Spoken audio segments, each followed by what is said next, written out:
رکھتے۔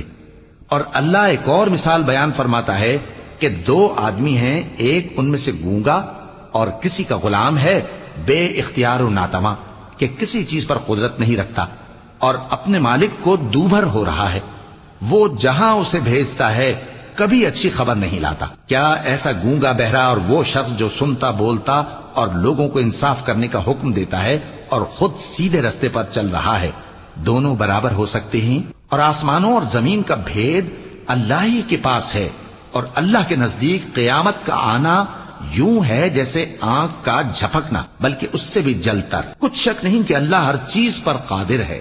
اور اللہ ہی نے تم کو تمہاری ماؤں کے شکم سے پیدا کیا اس حال میں کہ تم کچھ نہیں جانتے تھے، اور اس نے تم کو کان اور آنکھیں اور دل اور ان کے علاوہ اور اعضاء بخشے تاکہ تم شکر کرو۔ کیا ان لوگوں نے پرندوں کو نہیں دیکھا کہ آسمان کی ہوا میں گھرے ہوئے اڑتے رہتے ہیں؟ ان کو